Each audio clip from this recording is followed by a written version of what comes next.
effectivement, j'avais prévu de faire ça le mois prochain, donc on va essayer de le faire maintenant. Alors, j'allais dire mes étudiants, mais j'en ai vu qu'un, mais il va reconnaître un peu le cours, parce que j'ai pas eu le temps de tout simplifier comme j'aurais voulu, mais ça fait rien. Donc s'il y a des transparents, enfin, des diapos un peu chargés, vous pardonnerez, mais je passerai vite dessus. Donc on va parler d'un sujet qui est un sujet récent en astronomie, mais qui, enfin, moi je trouve en tout cas un sujet absolument passionnant. C'est la découverte d'autres mondes en dehors de notre système solaire, de planètes qui tournent autour d'autres étoiles, ce qu'on appelle aujourd'hui les exoplanètes. Alors je commence par un petit texte que je vais vous lire. Rien n'est si beau à se représenter que ce nombre prodigieux de tourbillons dont le milieu est occupé par un soleil qui fait tourner des planètes autour de lui. Les habitants d'une planète d'un de ces tourbillons infinis voient de tous côtés les soleils des tourbillons dont ils sont environnés, mais ils n'ont garde d'en voir les planètes qui, n'ayant qu'une lumière faible, empruntée de leur soleil, ne la poussent point au-delà de leur monde. Très joli, c'est très juste d'ailleurs, très actuel. Alors est-ce que vous avez une idée de qui a écrit ça et quand? C'est Descartes. C'est pas Descartes. Non. Oui, il y a une histoire de tourbillon, mais c'est pas Descartes. C'est pas Flammarion, c'est plus vieux que Flammarion. Non. C'est pas Giordano Bruno, il aurait pu dire quelque chose comme ça, il n'aurait pas dit tout à fait cette chose. Non, non, c'est un écrivain. C'est pas un scientifique. Hein? C'est pas Victor Hugo, c'est plus Victor Hugo.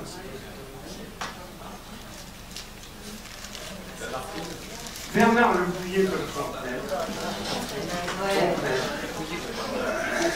Entretien sur la pluralité des mondes en 1686. Alors il faut quand même noter que ce qu'il raconte là n'était pas dans l'air du temps à l'époque. On ne pensait pas à des choses comme ça. En plus, il a l'air de parler de planètes ailleurs qui seraient habitées. Donc c'est assez révolutionnaire pour l'époque. Donc on va parler de tout ça. Donc je vais vous proposer un exoprogramme. Donc on fera un petit prélude sur des choses qui vont nous servir. J'aurais pu le mettre ailleurs, mais je l'ai mis là, on verra. On va voir justement que c'est une idée ancienne, qui n'était pas partagée par tout le monde au début, mais que la découverte est très récente. On va voir comment on fait justement pour voir les planètes ailleurs. On va voir ce qu'on a découvert et ce qu'on a appris sur ces... Donc avant de parler d'exoplanètes, on va parler un peu de lumière et d'histoire de vitesse. Alors je vais mettre une espèce de petit film après, alors vous allez vous demander ce que ça vient faire là, parce que ça n'a a priori rien à voir avec l'astronomie. Donc ça fait du bruit, donc je vais essayer de mettre le micro dessus. Ça veut dire...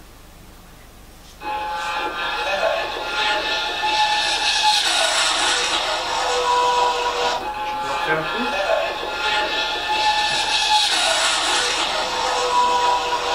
Bon, on aurait pu le faire avec autre chose, donc c'est une voiture de Formule 1. Donc vous avez tous déjà entendu ça, un véhicule qui s'approche de vous très vite, qui fait un son, il apparaît assez aigu. Et quand il s'éloigne, il apparaît beaucoup plus grave. Ça marche avec les voitures de pompiers, ça marche avec plein de choses. Ça, c'est ce qu'on appelle l'effet Doppler. Je vous parle de ça parce que ça a été extrêmement important pour tout ce qu'on va voir après. Alors voilà une description un peu plus technique, disons. Si vous avez quelque chose qui émet des ondes, donc ça peut être des ondes sonores, ça peut être des ondes lumineuses. Si cet émetteur ne bouge pas, que vous regardiez depuis un côté ou de l'autre, ou que vous écoutiez, vous voyez la même chose. Vous recevez cette onde. Par contre, si la source d'onde se déplace, en fait, si elle avance vers vous, imaginez que vous êtes ici, elle va compresser l'onde vers le devant, et donc vous allez voir des ondes plus rapprochées et une longueur d'onde plus courte. C'est ce qui fait que quand le véhicule se rapproche de vous, ça va apparaître plus aigu. Si c'est un lumière, ça marche aussi. L'objet va apparaître plus bleue. Alors évidemment, avec la voiture de la Ferrari, on la voit toujours rouge, on la voit plus bleue. Mais pour des choses dans l'espace qui vont beaucoup plus vite, c'est le cas. Et puis si l'objet s'éloigne, par contre, pour du son, il va apparaître plus grave, parce que la longueur d'onde est plus grande, ou il va apparaître plus rouge pour la lumière. Donc ça va nous servir après. Alors j'ai déjà parlé un petit peu de longueur d'onde, bon j'ai anticipé un peu. Parlons en deux mots, je ne ferai pas un cours là-dessus, de la lumière. Si vous avez de la lumière blanche, par exemple la lumière du soleil, la lumière d'une ampoule, des anciennes ampoules électriques, celle qui avait un filament, pas celle de maintenant, c'est une source blanche. Et en fait, on sait depuis Newton que si on décompose cette lumière en la faisant passer dans un morceau de verre, dans un prisme, c'est aussi ce qui se passe avec les gouttes de pluie qui font l'arc-en-ciel, vous avez tous vu ça, ça décompose la lumière en différentes couleurs. En fait, la lumière blanche, ça n'existe pas, la lumière blanche, c'est une superposition de couleurs. Et donc on obtient cet arc-en-ciel que en science on appelle un spectre. Si cette lumière, sur son trajet, traverse un gaz qui n'est pas dense, comme une atmosphère, l'atmosphère d'une étoile, l'atmosphère de la Terre, et bien dans cette atmosphère, il va y avoir des atomes ou des molécules. Et ces atomes ou ces molécules vont absorber certaines couleurs caractéristiques de ces atomes ou de ces molécules. Ils vont laisser une empreinte dedans. Donc, ce qui va laisser des raies noires, ici, qu'on appelle des raies spectrales, qui sont dues à l'absorption par ce gaz. Et ça, c'est intéressant parce que ça va permettre d'identifier les gaz qui sont présents, les atomes ou les molécules qui sont présents dans cette atmosphère. C'est ce qu'on appelle la spectroscopie d'absorption. Et donc, ça se produit à certaines couleurs. Alors, sans entrer dans détails, ces couleurs correspondent à ce qu'on appelle des longueurs d'onde. C'est une onde lumineuse de plus ou moins grande longueur d'onde, donc plus courte côté bleu-violet, plus longue côté rouge. Et donc les atomes et les molécules vont absorber à des longueurs d'onde spécifiques. Si c'est un gaz qui est très peu dense et qui est chaud, il peut au contraire émettre à ces mêmes longueurs d'onde particulières. Et on aura un spectre d'émission. On va retrouver une petite image célèbre, ça c'est le professeur Calice dans L'étoile mystérieuse de Tintin, qui a justement un spectre avec des raies d'émission, ou un ordre, c'est peut-être un négatif, dans un spectre qui a fait de l'étoile qui fonce vers la Terre, et il croit avoir trouvé un nouvel élément qu'il appelle le calistène. Cela dit, l'IRG s'est inspiré de choses connues, parce qu'on a découvert comme ça des éléments dans les spectres du Soleil. Alors voilà, ça on peut faire avec la lumière, on peut analyser à distance la composition des astres en regardant les raies des spectres. On peut faire d'autres choses aussi. Imaginez que vous avez deux étoiles, il y en a une qui tourne autour de l'autre. Cette étoile, la petite qui tourne autour de la grosse, imaginez que vous êtes de ce côté-là, quand elle tourne comme ça, là elle s'éloigne de vous et là elle se rapproche. Donc si vous regardez son spectre, eh bien, vous allez voir les raies du spectre de cette étoile qui se décalent tantôt vers le rouge, parce que l'étoile s'éloigne, tantôt vers le bleu, parce qu'elle se rapproche de vous. Et ça arrive même si on n'arrive pas avec un télescope à distinguer les deux étoiles, parce que c'est très loin, elles sont très serrées, on n'arrive pas à voir qu'il y a une étoile qui tourne autour de l'autre, mais en regardant le spectre, on voit les raies dans le spectre qui bougent. Donc on comprend qu'il y a une deuxième étoile.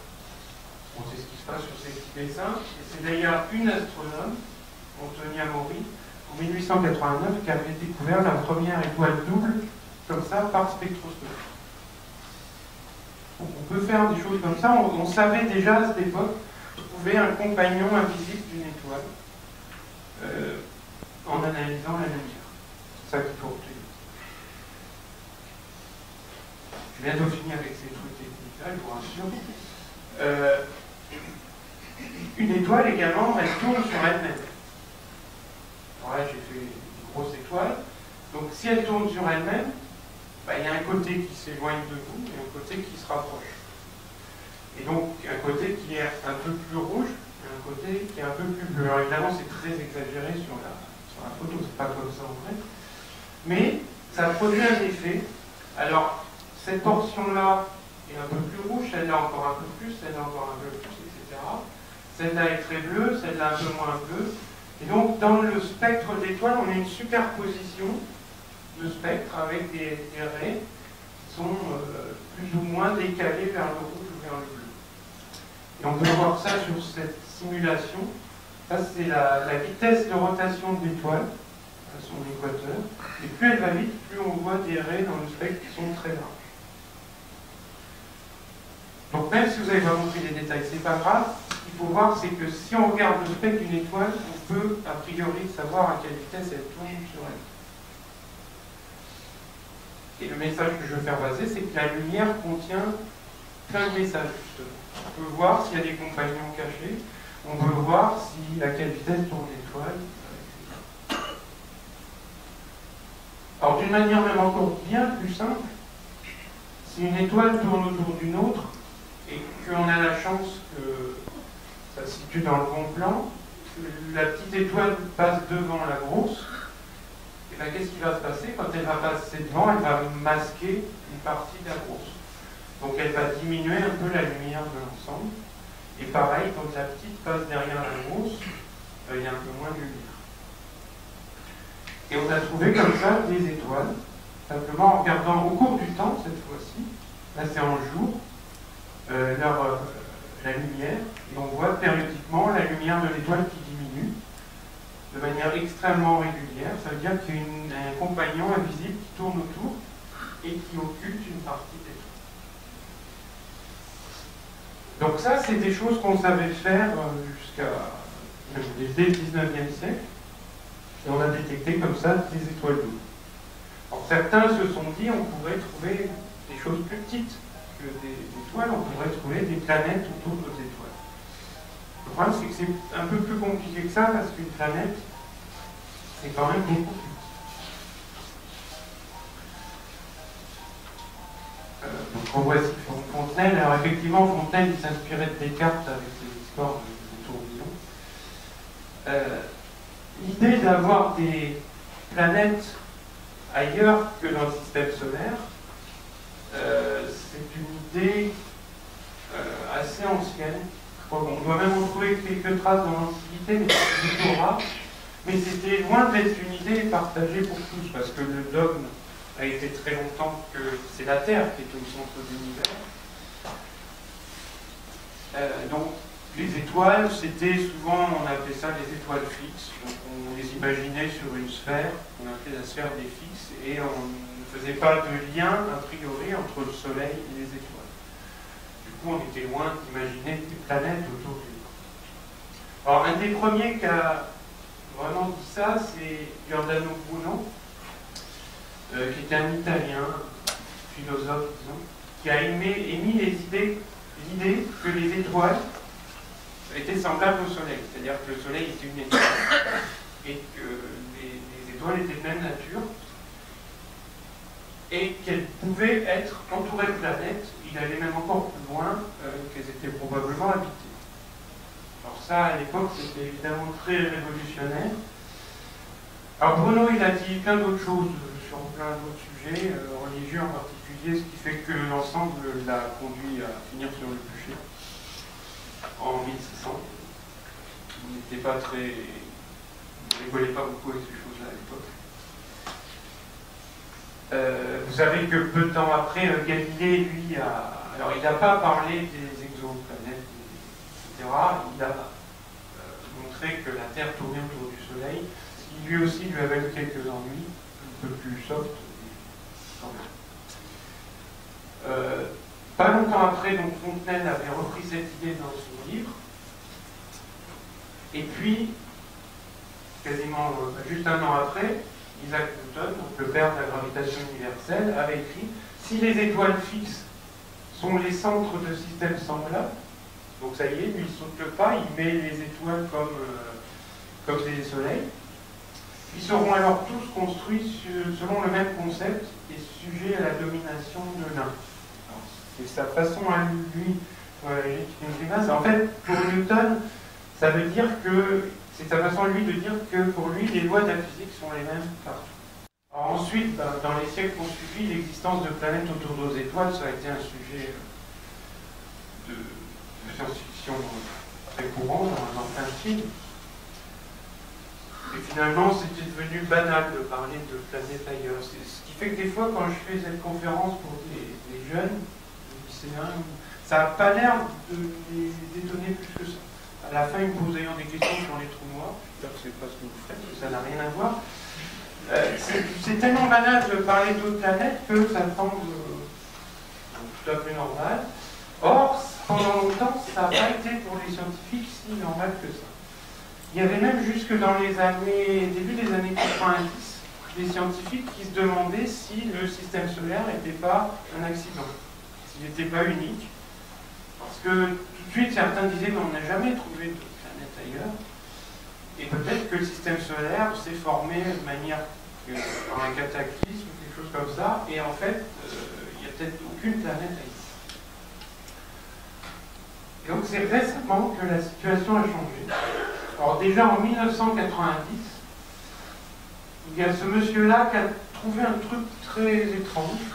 Il a trouvé des tout petits objets, donc des planètes, et qui tournaient autour de ce qu'on appelle un pulsar. On va en reparler dans 2 secondes. Un pulsar, c'est un cadavre d'étoile. C'est pas vraiment une étoile, c'est quelque chose d'assez spécial. Donc ça, c'était un peu bizarre. Puis on a encore attendu 5 ans avant que ces 2 messieurs-là, Didier Queloz et Michel Mayor, qui sont des Suisses et qui travaillaient à l'Observatoire de Haute-Provence, ont découvert la première vraie planète. Donc une planète autour d'une vraie étoile, qui est une étoile dans la constellation de Pégase, ça porte bien Pégase. Et puis depuis, alors 95 c'est là, avant il y avait les pulsars ici, on est un peu au début, et vous voyez que maintenant le nombre explose, on en trouve de plus en plus. Et on verra tout à l'heure à combien on en est. On trouve énormément de planètes. En fait, c'est toujours un peu comme ça en science, une fois qu'on a trouvé quelque chose, qu'on a réussi à l'observer, on comprend ce qu'on cherche, et là on peut affiner les techniques, et après on en découvre énormément. Tant qu'on n'a pas attrapé la première, c'est un peu compliqué. Alors juste un tout petit mot à propos de ces planètes de pulsars. Un pulsar, c'est le cadavre d'une grosse étoile. En fait, quand une très grosse étoile, beaucoup plus grosse que le Soleil, arrive à la fin de sa vie, elle explose en supernova, et son cœur va s'effondrer. Il peut donner ce qu'on appelle une étoile à neutrons, c'est-à-dire un astre tout petit, très compact, avec une densité gigantesque, qui est quasiment composé uniquement de neutrons. Alors ce genre d'objet souvent émet des faisceaux d'ondes, en particulier d'ondes radio, qui ont un cône comme ça, et comme il tourne sur lui-même, ça fait comme un phare. Donc ça pulse, c'est pour ça qu'on appelle ça un pulsar. Mais c'est quelque chose d'extrêmement hostile, parce que ça émet des rayonnements nocifs. En plus, lorsque le pulsar s'est créé, il y a une étoile qui a explosé. Donc tout près, on ne s'attendait pas à trouver quoi que ce soit. On aurait pu vaporiser tout ce qu'il y a autour. Or, on a trouvé des petites planètes, par exemple, autour de ce pulsar-là, qui, vous voyez, il y a le système solaire à la même échelle, sont même aussi proches que Mercure du Soleil. Donc ça, c'est quelque chose de très bizarre et qu'on ne comprend pas aujourd'hui. Sans doute que ces planètes ont pu se former ailleurs et arriver là par un certain mécanisme. Bref, on va oublier les pulsars, on va parler de vraies étoiles. Donc l'étoile de Queloz et Mayor, c'est celle-là. Pour ceux qui connaissent un tout petit peu le ciel, sinon il faudra venir à l'observation publique. Voilà la constellation de Pégase. Il y a un grand carré dans le ciel, qu'on voit très bien à l'automne. Et une petite étoile ici qui s'appelle 51, de cette constellation, autour de laquelle nos amis suisses ont trouvé une planète. Alors une planète un peu étrange quand même, parce que vous voyez, elle fait le tour en un peu plus de 4 jours. Bon, déjà, c'est rapide. Vous savez que la Terre fait le tour du Soleil en 365 jours, Mercure fait le tour du Soleil en 58 jours, là ça va vite. Et là, on a ici un dessin avec le système solaire à la même échelle, donc le Soleil, Mercure, et là l'étoile avec sa planète. Vous voyez qu'elle est beaucoup plus proche de son étoile que Mercure ne l'est du Soleil. Ils ont pu déterminer ensuite que c'était une grosse planète, comparable à Jupiter. Donc vous imaginez Jupiter, et vous la mettez tout près du Soleil, plus près que Mercure. Et ça fait le tour en 4 jours. C'est un truc très étrange. On ne s'attendait pas du tout à ce que ça existe. Mais en fait, c'est un gros coup de chance que ça existe. Parce qu'une grosse planète tout près de son étoile, elle va avoir un effet sur l'étoile qu'on va pouvoir détecter. Et c'est parce que des choses comme ça existent qu'on a réussi à attraper la première exoplanète. Et du coup, alors, on va le voir après, depuis on a affiné les techniques et on peut trouver des choses plus normales, entre guillemets, donc qui ressemblent plus à notre système solaire. Et ça a été le point de départ. Et le fait que ce genre de planète qu'on n'attendait pas du tout existe a permis de le détecter. Alors comment on fait? Alors là, je vais vous mettre plein de formules. Donc, c'est des formules que les gens utilisent. Comment on fait? Trouver une planète autour d'une autre étoile, c'est quelque chose de difficile. Parce qu'en gros, il faut imaginer que vous observez un moustique à côté d'un gros phare de marine, et puis que le phare, vous le mettez à 10 000 km. En gros, c'est un peu ça. Donc, même avec des bonnes lunettes, vous ne verrez jamais le moustique. Parce qu'une planète, c'est petit, et une planète, ça n'émet pas sa propre lumière, ça réfléchit celle de l'autre. Donc, il faut trouver des astuces pour détecter des planètes autour de nous. Alors, des astuces, on avait une idée de ça, parce que je vous ai montré au début, avec des étoiles doubles, on pouvait détecter des compagnons invisibles, sauf que pour une planète, c'est plus dur parce que c'est plus petit, donc l'effet est plus petit. Alors, on peut regarder le spectre de l'étoile, donc décomposer sa lumière. Et en réalité, lorsque un astre tourne autour d'un autre, c'est pas tout à fait la planète qui tourne autour de l'étoile, ce sont les deux qui tournent autour d'un point commun qu'on appelle le centre de gravité du système. Donc en gros, s'il y a une planète autour d'une étoile qui tourne, ça fait bouger l'étoile. La présence de la planète fait bouger l'étoile. Et au même rythme, c'est-à-dire que si la planète fait le tour de l'étoile en, je sais pas, 50 jours, l'étoile va bouger en 50 jours. Donc si on regarde le spectre de l'étoile, et juste de l'étoile, là on ne va pas voir la planète. Mais les raies spectrales de l'étoile, elles vont se déplacer en même temps que l'étoile, parce que l'étoile bouge, donc de temps en temps elle s'éloigne, de temps en temps elle s'approche. Et donc on voit les raies qui se déplacent. Et de ce mouvement, qui se déroule sur un certain temps, qui est le temps de révolution de la planète, eh bien, si on voit ça, qui est périodique, on va en déduire qu'il y a une planète, voire plusieurs. Donc c'est une première façon de faire, c'est ce qu'on appelle par un terme technique la méthode des vitesses radiales. C'est celle que Queloz et Bayor ont utilisée. Alors si en plus vous avez la chance que la planète est dans le même plan que nous et donc elle passe devant l'étoile, alors là on a le même coup que pour les binaires à éclipse, la planète elle va diminuer un petit peu la lumière d'étoile en passant devant.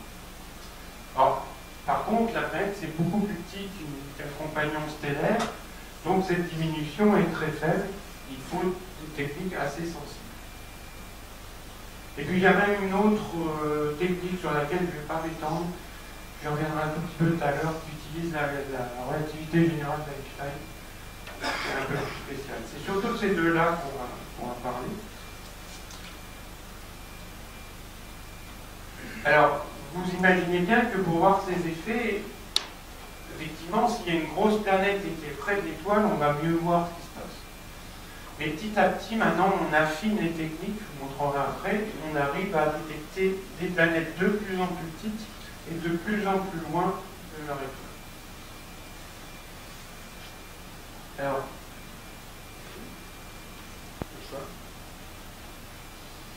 bon, c'est là que j'ai été transparent un petit peu chargé, vous m'en excuserez, mais je ne vais pas dire tout ça, donc on retrouve le même principe. Et avec cette méthode, en étudiant le spectre d'étoiles, cette méthode des vitesses radiales, non seulement on détecte qu'il y a une planète, mais on peut trouver plein de renseignements intéressants. Si on connaît la masse de l'étoile, ce qui peut être fait par d'autres moyens, avec simplement en regardant la période de la planète, c'est-à-dire combien de temps elle met pour faire le tour de son étoile, on peut en déduire la distance de la planète, de l'étoile à la planète, sans voir la planète. Donc ça, c'est un renseignement intéressant. Et on peut même avoir une idée de la masse de la planète. Alors ça, c'est des exemples de courbes comme ça, où au cours du temps, les gens voient la vitesse de l'étoile qui varie, et qui donne donc des renseignements sur les planètes qui sont présentes.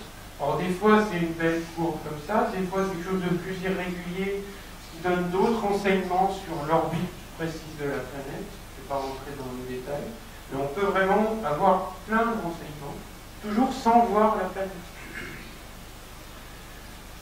Et puis des fois on peut même avoir plusieurs oscillations qu'on mesure dans la vitesse qui nous dit qu'il y a plusieurs planètes. Tournent à des vitesses différentes. Donc c'est une méthode extrêmement riche. Alors on fait ça avec quoi? On fait ça avec un instrument qu'on met sur un télescope qui mesure donc le spectre de l'étoile, ce qu'on appelle un spectromètre. Et voici un spectromètre célèbre qui est utilisé exclusivement pour la détection d'exoplanètes, qui est le spectromètre qui s'appelle ARPS, c'est un sigle, qui est installé au Chili sur un télescope de l'Observatoire européen austral. Et ce qu'il faut se rendre compte, c'est que cet engin-là est capable de détecter des variations de vitesse d'une étoile de 1 mètre par seconde. C'est-à-dire c'est la vitesse de quelqu'un qui marche. Donc vous détectez sur des étoiles qui sont à des dizaines d'années-lumière, vous détectez des variations de vitesse de l'étoile de l'ordre de la vitesse de quelqu'un qui marche. C'est tout à fait extraordinaire d'être capable de faire ça. Et c'est ça qui permet d'aller vers des planètes de plus en plus petites. Il faudra même dans l'avenir aller encore plus bas que ça pour détecter des planètes plus petites. Parce que plus la planète est petite, moins elle fait bouger son axe.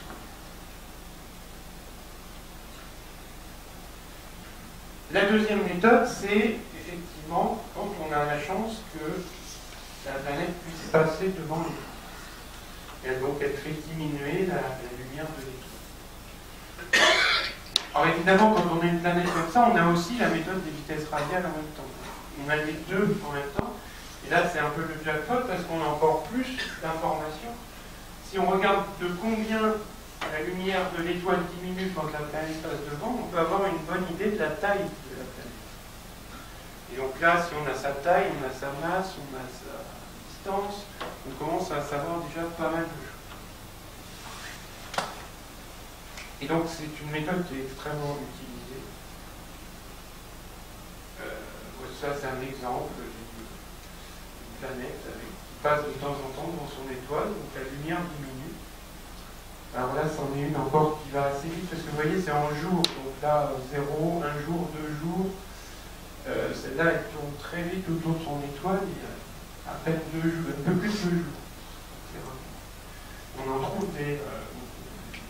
Et alors avec les scientifiques maintenant analysent ces courbes de lumière en fonction du temps de l'étoile de manière très fine.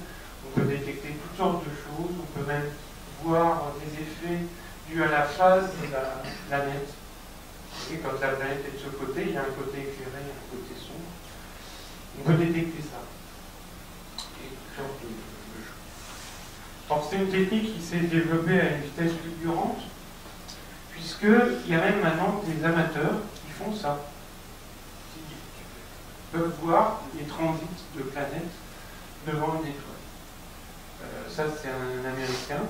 Je l'avais reçu dans la salle, on a quelqu'un à la salle qui a fait ça déjà, Roger, qui a fait des cours comme ça.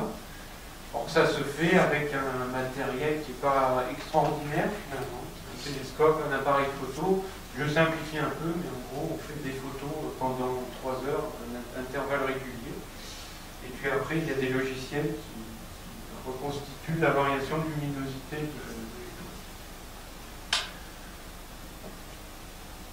Donc imaginez quand même que la première planète autour d'une autre étoile a été détectée en 1995. C'est pas vieux. Et maintenant, il y a des amateurs qui peuvent observer des exoplanètes. C'est un domaine qui se développe très très vite. Et puis, il y a un satellite dont je vais reparler après, qui est dédié à cette méthode-là, qui s'appelle Kepler.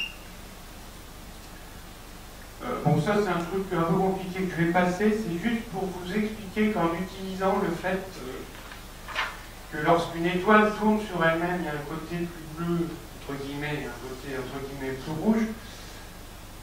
Si en même temps la planète passe devant, on peut sortir des effets très fins, des effets qui s'appellent comme ça, et qui donnent d'autres informations sur la planète. En particulier sur son orbite, on peut savoir si elle est inclinée par rapport à l'étoile ou pas. Et donc on peut, toujours sans avoir vu la planète, on peut avoir une caractérisation assez fine de cette planète. Alors il y a donc on a vu des télescopes au sol avec des spectromètres qui sont dédiés à la recherche d'exoplanètes, et on a aussi lancé des engins dans l'espace pour ça. Alors pas pour aller voir les exoplanètes de près, parce que c'est trop loin, mais pour en détecter. Alors voici Corot, qui est un satellite français, qui a plusieurs missions. Ses buts, c'est d'étudier la physique stellaire, mais il a pu aussi détecter certaines exoplanètes par la méthode du transit. Et puis il y a l'américain Kepler, qui lui est exclusivement dédié à ça. Donc c'est un télescope qui observe une petite zone dans la constellation du Cygne, en permanence. Et il observe en simultané, avec une batterie de capteurs, 156 000 étoiles. Et il regarde si leur luminosité diminue de temps en temps. En janvier de cette année, selon la NASA, Kepler avait déjà débusqué 2740 candidats planètes, c'est-à-dire des étoiles où on a vu des événements où la lumière de l'étoile diminuait. Alors c'est encore que des candidats planètes parce qu'il faut les observer plusieurs fois pour être sûr que c'est bien une planète qui fait le tour et qui revient régulièrement. Mais il y en a déjà un nombre de dizaines qui ont été confirmés. Et après, il suffit d'attendre et de voir si on les réussit. Donc on commence à voir qu'il y a sans doute beaucoup de planètes. Voici d'ailleurs un graphique tiré des données de Kepler. On voit, alors ça c'est le rayon par rapport à la Terre. Donc 1 c'est la taille de la Terre, 4 c'est 4 fois plus gros, 10 c'est 10 fois plus gros. Donc il y a des petites images ici pour vous montrer. Donc ça c'est les bêtes de l'ordre de la taille de Jupiter, ça de la taille de Neptune, de la taille de la Terre, voire plus petit. Et vous voyez qu'on en a déjà pas mal. Alors ça c'est les candidats de Kepler. Ils ne sont pas tous confirmés, mais il y a fort à parier que beaucoup sont confirmés.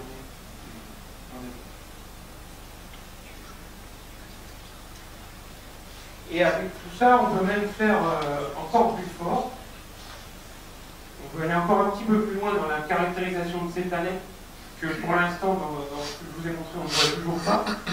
C'est que si une planète passe devant son étoile et que cette planète a une atmosphère, il y a un peu de lumière de l'étoile qui passe dans l'atmosphère de la planète.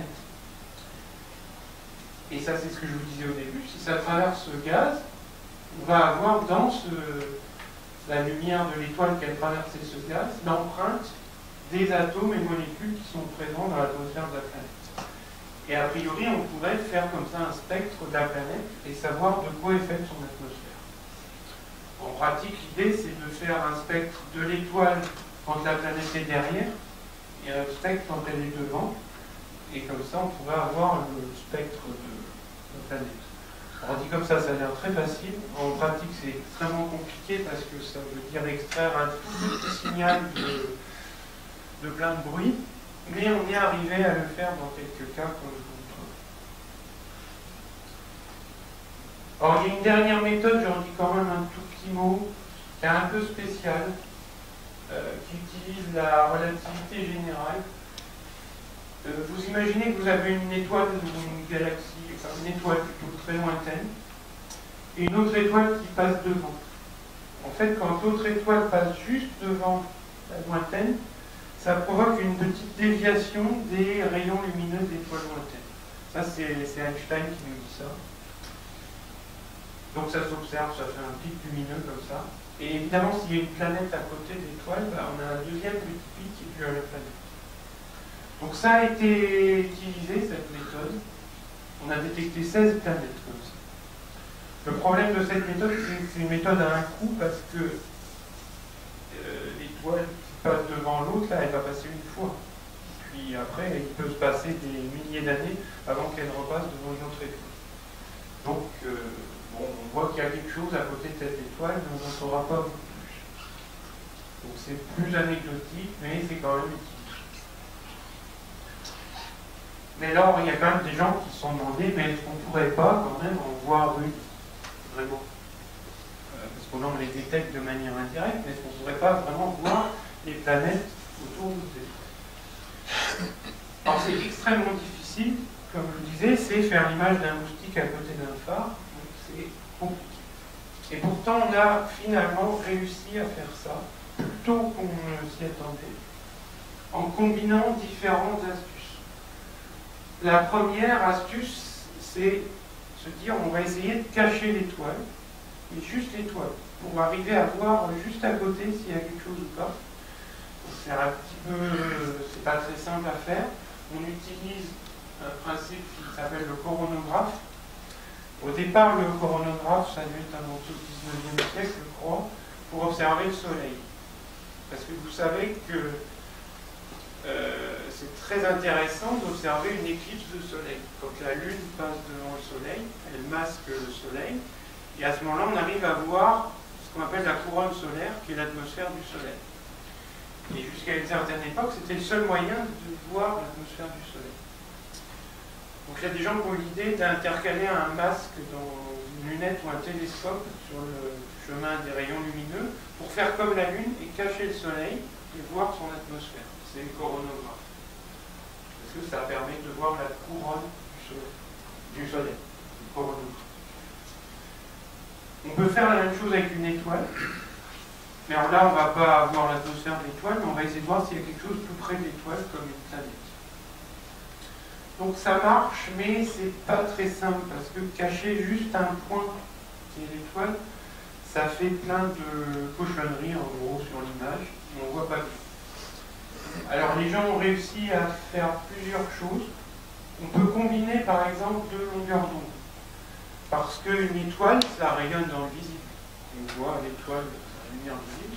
Par contre, une planète qui est plus froide, elle va plus rayonner dans l'infrarouge. Donc en combinant des images infrarouges et visibles, en faisant des différences, on peut arriver à faire sortir la planète. Mais il y a une astuce beaucoup plus récente et toute bête, enfin pour les gens qui font de l'optique, qui marche très bien. En fait, si vous faites ça, vous cachez la lumière de l'étoile avec un coronographe, vous obtenez une image qui est pas belle du tout, les plein de taches. En anglais, ils appellent ça des speckles. Toutes ces cochonneries-là font qu'en fait, vous ne pourrez pas aller voir tout près de l'étoile, parce que c'est comme des petits éclats lumineux qui vous empêchent de voir. Ce que les gens ont réalisé, c'est que toutes ces petites taches, en fait, sont dues au télescope et au coronographe. Et donc, c'est fixe par rapport au télescope. Donc, si on imagine qu'on fait tourner l'instrument, là, les tâches vont tourner avec, et pas la planète qui est là-bas à 100 années-lumière. Donc en faisant des images avec différents angles, et en faisant des différences, on va arriver à effacer tout ce truc-là, et à voir uniquement l'image de ce qu'il y a tout près. Et c'est ce qu'on peut faire. Alors en pratique, c'est même plus simple que ça, parce que normalement, dans les grands télescopes modernes, en fait, l'image tourne au cours du temps, et il y a une caméra, il y a un moteur qui fait tourner la caméra. Donc il suffit en fait de ne pas le mettre, et du coup on a cette rotation automatique. Et vous voyez ici une étoile, donc sur une image fixe on ne voit rien, et après composition de plusieurs images, lorsque le champ a tourné, on fait ressortir des petits points ici. Donc on n'efface pas complètement l'étoile, il reste quelque chose, et on voit beaucoup mieux que là, et on voit ici 3 planètes. Donc on arrive à faire ça. Donc une trentaine, 36 je crois, planètes qui ont pu être vues comme ça en imagerie terrestre. On va voir, maintenant on va arrêter avec la technique, et on va voir un petit peu ce qu'on a trouvé. Et effectivement, on a trouvé des centaines de planètes. Alors j'ai regardé tout à l'heure, j'ai corrigé ma diapo juste avant que vous arriviez. On en est depuis ce matin à 870 planètes confirmées. Donc on est sûr qu'elles existent. Et ça, c'est un petit florilège de photos de quelques-unes dont on a pu prendre des images. Donc on va revoir un petit peu après. Donc là, le nombre commence vraiment à exploser. On commence à avoir des choses assez intéressantes. Alors comme je vous le disais, les premières qu'on a trouvées étaient des choses un peu particulières. Ici, vous avez le système solaire avec le Soleil, Mercure, Vénus, la Terre, Mars. Il y a le Jupiter bien plus loin. Et les premiers systèmes qu'on a trouvés, c'était des choses avec des grosses planètes, des fois beaucoup plus lourdes que Jupiter, et ici 10 fois Jupiter, et qui sont tout près des étoiles. Donc ça, c'était typiquement les premiers systèmes qu'on trouve. Et donc, encore une fois, on a de la chance qu'ils existent, parce qu'ils ont permis d'attraper les premières planètes. Et puis après, on s'est mis, avec les techniques qui sont affinées, avec un satellite comme Kepler, on peut trouver beaucoup de choses, plus ou moins exotiques. Donc ça, c'est une petite animation rigolote. C'est un certain nombre des systèmes observés par le satellite Kepler. En fait, la durée de rotation est à l'échelle. Vous voyez des choses qui vont très vite autour de leur étoile, des systèmes plus grands et plus lents, etc. Vous voyez des grosses planètes ici qui sont tout près de l'étoile qui vont très vite. Là, des grosses planètes beaucoup plus loin. Là, un système avec pas mal de planètes. On a 5 là. 6 même. Etc. Beaucoup de systèmes multiples avec plusieurs planètes. Donc on commence à avoir beaucoup de choses. Alors parlons un petit peu plus de celles dont on a des images quand même. Ça, c'est une image de la région de l'étoile Fomalhaut, une étoile visible à l'œil nu, qui est ici. On l'a masquée par un coronagraphe. Et ce que vous voyez autour, en fait, c'est un disque de poussière qui est autour de cette étoile. C'est une étoile plutôt jeune et il y a encore beaucoup de poussière autour. On a longtemps pensé d'ailleurs que dans ce disque devaient se former des planètes. Et effectivement, un jour, le télescope spatial Hubble a vu un petit point ici, que vous voyez là, qui grossit là, en 2004. Puis en 2006, il s'est déplacé un petit peu. Alors là, on a commencé à se dire, tiens, c'est pas quelque chose qui tourne autour. Et puis au cours des années, effectivement, ce point se déplace. Alors il y a des gens qui ont trouvé ça un peu bizarre, parce que le télescope Hubble, il observe en lumière visible, et on ne comprend pas bien que cette planète-là, que ce serait une planète, qui est très très loin de son étoile. Elle, c'est pas une grosse planète tout près, plus près que Mercure. C'est une planète qui est extrêmement loin de son étoile, beaucoup plus loin que Neptune l'est du Soleil. Donc elle doit être très froide. Pourquoi on la voit comme ça en lumière visible? Elle est quand même peu éclairée par son étoile. Elle devrait bien rayonner en infrarouge. Or en infrarouge, avec un autre télescope, on ne la voit pas. Et on la voit bien en visible. Alors il y a eu une polémique l'an dernier, à la fin de l'année dernière, il y en a qui ont dit non, la planète de Fomalhaut n'existe pas. Et puis, d'autres scientifiques sont revenus et ont dit si, elle existe, regardez, en 2012, elle est toujours là, elle continue de se déplacer. Donc, ça s'est résolu comme polémique. Les gens sont à peu près d'accord maintenant que cette planète existe. L'idée, ça serait qu'elle aurait des anneaux, comme les anneaux de Saturne, mais en beaucoup plus grand. Donc des anneaux faits de particules de gaz qui réfléchiraient beaucoup de lumière d'étoiles et qui la rendraient visible. On va vérifier. En tout cas, il y a bien un objet qui se déplace autour de Fomalhaut. Alors ça, c'est les planètes, alors là, une petite animation. C'est l'étoile dont je vous montrais l'image tout à l'heure avec cette technique de rotation d'image. Et là, on voit 1, 2, 3, et il reste 4 planètes autour. Dans le fond, c'est aussi un système un petit peu étrange, parce que c'est des grosses planètes, 5 à 7 fois la masse de Jupiter, et qui cette fois sont très loin de l'étoile. La plus proche, c'est à peu près comme Neptune par rapport au Soleil, et les autres sont plus loin. Donc c'est un système très étendu, dont on ne comprend pas trop le mode de formation, parce que lorsque des planètes se forment autour d'une étoile,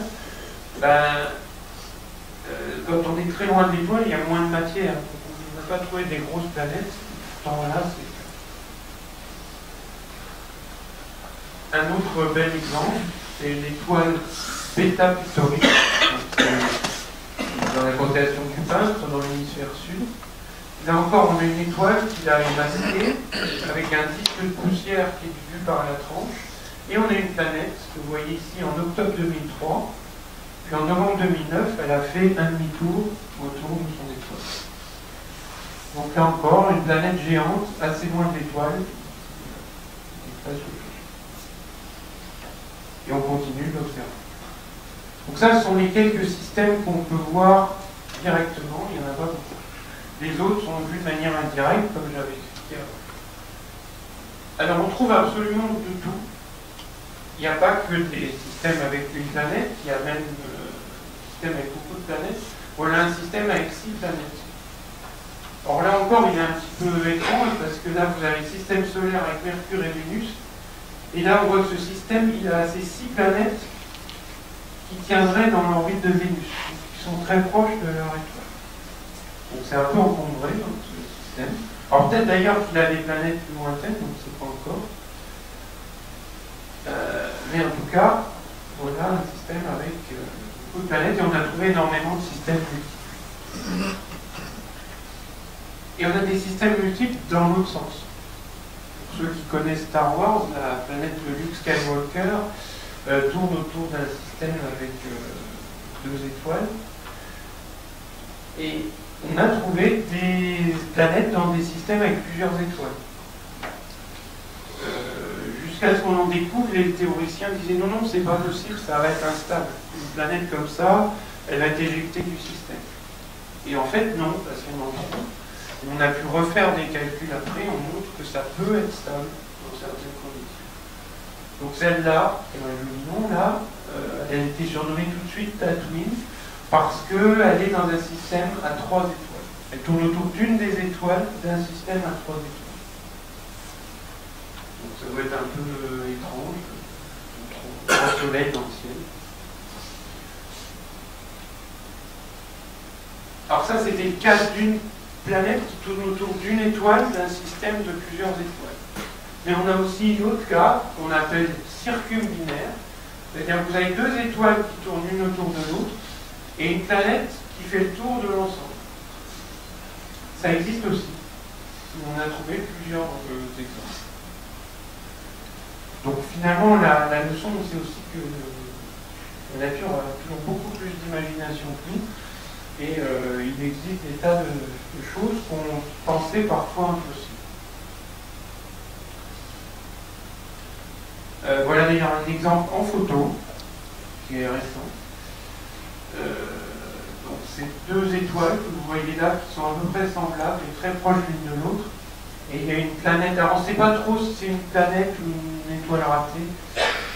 Bon, elle est assez grosse, et c'est aussi pour ça qu'on la voit, et qui tourne autour du Soleil.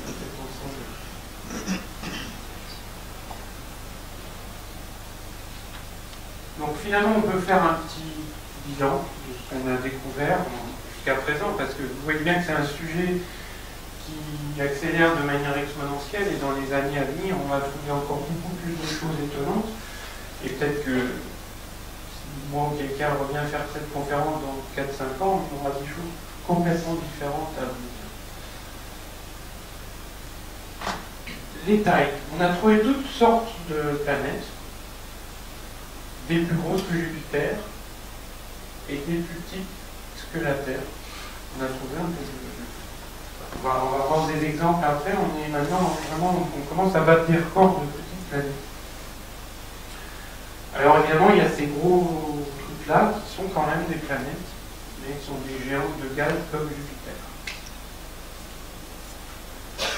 Ce sont d'ailleurs celles-là, ces grosses planètes qui tournent tout près de leur étoile, posent évidemment des problèmes aux théoriciens de la formation des systèmes planétaires, parce qu'on ne comprend pas trop comment une planète géante aurait pu se former tout près de son étoile. Surtout qu'au début de sa vie, une étoile, c'est assez violent, ça a un vent stellaire assez fort qui tend à chasser le gaz. Donc normalement, on ne va pas trouver une planète gazeuse tout près de l'étoile. Donc actuellement, on imagine, et d'ailleurs ça sera un peu un des sujets du Jacques Lascar la prochaine fois, des mécanismes qui feraient que les planètes peuvent se former à un endroit, puis ensuite migrer vers un autre endroit. On appelle ça la migration planétaire. Donc ces planètes géantes-là seraient formées plus loin de leur étoile, un peu comme Jupiter, et par différents mécanismes auraient pu migrer pour se rapprocher de l'étoile. Elles peuvent aussi migrer dans l'autre sens. Ça pourrait expliquer ces planètes géantes qui sont très très loin de l'étoile. Dans les choses bizarres, on a aussi trouvé des étoiles qui tournent dans un sens, ça c'est normal, mais dont la planète tourne dans l'autre sens. Ce qui n'est pas très normal, puisque quand un système se forme, c'est un nuage de gaz et de poussière qui s'effondre sur lui-même, ça se met en rotation et normalement tout là-dedans tourne dans le même sens. C'est le cas du système solaire. Or là, vous imaginez, vous auriez le Soleil qui tourne dans un sens et Jupiter qui tourne dans l'autre sens. Donc ça, c'est pas tout à fait normal. Ou alors qu'il y a un plan de l'orbite complètement incliné. Là, on ne comprend pas exactement ce qui s'est passé non plus. Il y a dû y avoir des événements importants qui ont modifié ces systèmes.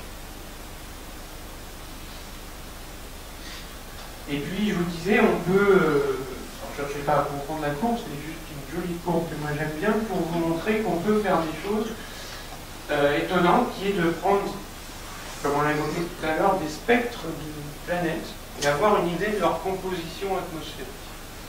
Cette jolie courbe-là, ce graphique un peu compliqué, tout ce que je vais vous en dire, c'est qu'il montre, et vous allez me croire sur parole, que dans cette planète, dans son atmosphère, il y a de la vapeur d'eau et il y a du méthane.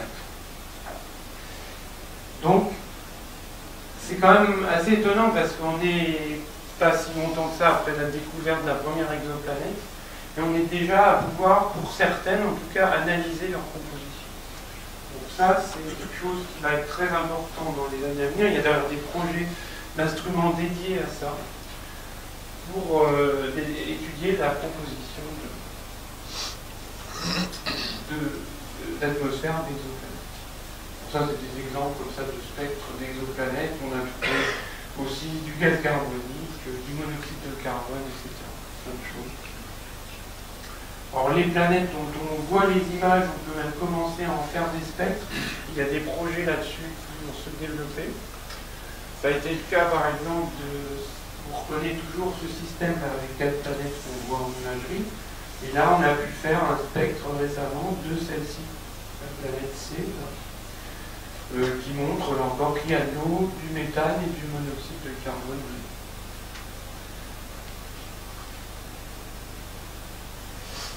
Alors, ces grosses planètes, bon, c'est celles-là hein, dont on a le plus de renseignements, parce que, comme elles sont plus grosses, pour l'instant, on les voit quand même mieux. Des fois, on a un peu des doutes de savoir si c'est vraiment une planète ou ce qu'on appelle une naine brune. Une naine brune, c'est un astre qui est intermédiaire entre étoile et planète. Vous savez qu'une étoile brille qu'elle est grosse, donc elle se contracte sur elle-même et son cœur chauffe, donc elle émet de la lumière, et cette lumière est maintenue au cours du temps parce qu'il fait tellement chaud au centre de l'étoile qu'il y a des réactions thermonucléaires qui se produisent et qui entretiennent l'étoile, ce qui se passe dans le Soleil. Une naine brune, c'est une sorte d'étoile ratée qui a eu un petit peu de réaction nucléaire au début, et puis ça s'est arrêté très vite. Et après, ça devient un astre mort de ce point de vue-là, donc comme une grosse planète. Mais pour les astronomes, c'est pas une planète, c'est tout. Alors on ne sait pas bien où est la limite. Pour l'instant, on dit qu'au-delà de 13 masses de Jupiter, c'est une naine brune. Bon, on ne sait pas trop. Et tout le monde n'est pas d'accord. Et alors, une naine brune qui est une étoile ratée, ben, ça peut avoir une planète. Donc ça, c'est une naine brune. Alors c'est une image en infrarouge, les couleurs ne veulent rien dire du tout. Ça, c'est une naine brune, et il y a une planète autour de la naine brune. Bon, finalement, on trouve vraiment tout ce qu'on veut. Et si on fait un petit bilan, la leçon qu'on tirait, c'est déjà que les systèmes qu'on observe sont beaucoup plus divers qu'on le pensait. Si au début on a trouvé des cas un peu spéciaux de grosses planètes près de leur étoile, maintenant on va vers des choses de plus en plus petites. Et évidemment, c'est ça qui intéresse les scientifiques, vous vous en doutez bien, et puis nous aussi, parce que si on veut chercher de la vie, c'est un peu la question qu'il y a derrière tout ça, de la vie ailleurs, on ne va pas la chercher sur un gros Jupiter, même si certains peuvent l'envisager. C'est pas là qu'on va chercher. On va chercher des planètes qui ressemblent à la Terre, donc des planètes rocheuses, plutôt petites, et puis qui ne vont pas être tout près de l'étoile, parce que sinon elles vont être cramées, il n'y aura pas de vie. Vous avez un exemple ici, ça c'est une planète 5 fois la masse de la Terre, ce qui veut dire qu'elle n'est pas si grosse que ça, mais elle est tout près de son étoile. Donc on peut déterminer que la température à sa surface du côté jour, c'est 2500 degrés Celsius. À cette température-là, la silice, donc le sable, par exemple, se vaporise. Donc s'il y a du sable dessus, le jour il se vaporise, et la nuit, s'il fait un petit peu plus froid, il peut pleuvoir des cailloux. J'ai une image, on ne sait pas du tout ce qui passe ça sur cette planète. Ça peut être un monde. Voici par exemple une planète là qui est une des plus petites connues, 0,57 fois le rayon de la Terre, donc elle est à peine plus grosse que Mars. Et puis récemment, on a fait encore plus petit. Début 2013, dans le système de Kepler 37, on a Kepler 37b qui est une planète à peine plus grosse que notre Lune. Donc c'est le record de petite taille actuelle. Donc on arrive vraiment à détecter des petits objets. Alors ce système, vous voyez, il y a une grosse planète, plus grosse que la Terre, une un peu plus petite, et celle-là qui est toute petite. Ce qui veut dire, et on attend, on n'a pas encore eu cette découverte-là, mais on va sûrement bientôt être capable de trouver des lunes autour d'exoplanètes. En particulier autour de ces exoplanètes géantes, il y a sûrement, comme autour de Jupiter ou de Saturne chez nous, des exolunes qui tournent. Ça pourrait être intéressant tout ça. Alors les statistiques actuelles nous disent que on pense maintenant que quasiment chaque étoile de notre galaxie a au moins une planète, voire plus. Donc ça veut dire minimum, mais ça veut plus 100 milliards de planètes dans notre galaxie. Donc ça commence à faire beaucoup. On observe même, on l'avait vu un petit peu tout à l'heure avec Beta Victoris, on observe des systèmes en formation. C'est-à-dire des étoiles qui sont en train de se former avec des nuages de gaz et de poussière autour qui sont en train de former des planètes. Donc on a vraiment tous les éventails, des systèmes en formation, des vieux systèmes, etc. On commence un peu à faire des statistiques sur ces systèmes. Alors on voudrait aller plus loin.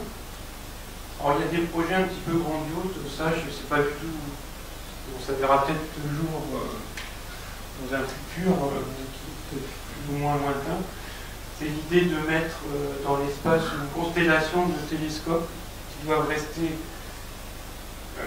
c'est pas à l'échelle en fait, ils seront à des centaines de kilomètres les uns des autres et ils devront rester absolument fixes grâce à des lasers pour simuler un télescope gigantesque qui aura un miroir de 1000 ou 2000 km de rayon, ce qui permettrait d'avoir des détails très fins, de faire des images littéralement d'exoplanètes et de voir des détails dessus. Bon, ça c'est encore un peu futuriste. Un projet plus proche, c'est celui-là, c'est le principe du coronographe. Vous vous rappelez, on peut, en mettant un petit masque à l'intérieur d'un télescope, cacher l'étoile. Alors en fait, ça marche aussi très bien si le masque en question il est grand, mais on le met très loin devant le télescope. Sauf qu'il faut aligner. Donc c'est pas forcément simple. Mais on va bientôt lancer un successeur au télescope Hubble, qui est d'ailleurs pas ce qui est dessiné là, qui est le James Webb Telescope, donc qui va être un gros télescope de 6 mètres de diamètre, 6 mètres 50, qui va être dans l'espace, qui va succéder à Hubble. Et il y a le projet de lui adjoindre un masque comme ça, qui se mettrait très loin devant, genre 1 million de kilomètres devant le télescope. Et de temps en temps, ça pourra s'aligner pour être pile devant une étoile et donc masquer l'étoile et avoir une image de l'environnement proche de l'étoile. Alors la forme de fleur, ça a été calculé exprès pour limiter les défauts optiques et pouvoir voir plus près de l'étoile.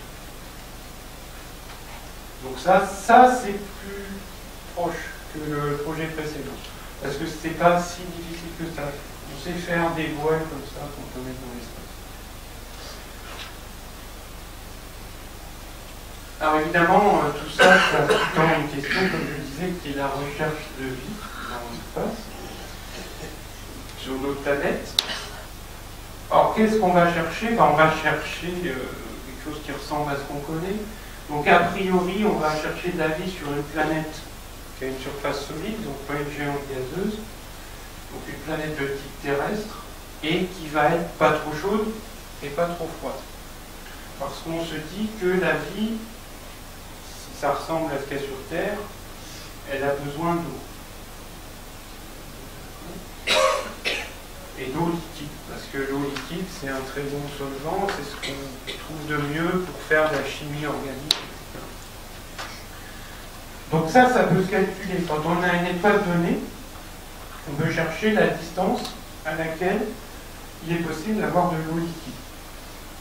Donc pas trop près, sinon c'est gazeux, et pas trop loin, sinon c'est tout gelé.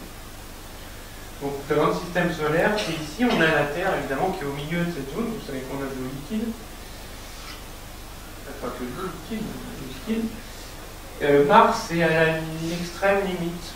Donc si Mars avait une atmosphère un peu plus épaisse, elle pourrait avoir de l'eau liquide. Vénus est trop près. Alors après, ça dépend de l'étoile. Pour une étoile plus brillante, plus chaude, eh bien la zone va être plus loin, et pour des étoiles plus froides, la zone habitable va être plus loin.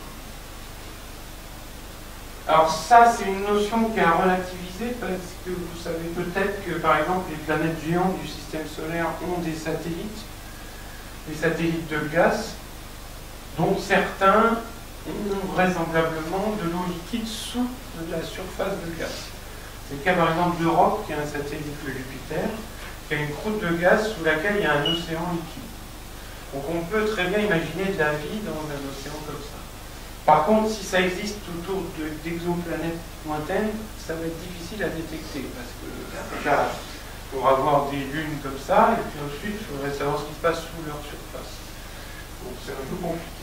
Donc on va plutôt quand même s'intéresser aux planètes qui sont dans une zone habitable, parce que là on va avoir une atmosphère, et on va essayer de détecter si dans cette atmosphère il n'y a pas des traces de composés liés à la vie.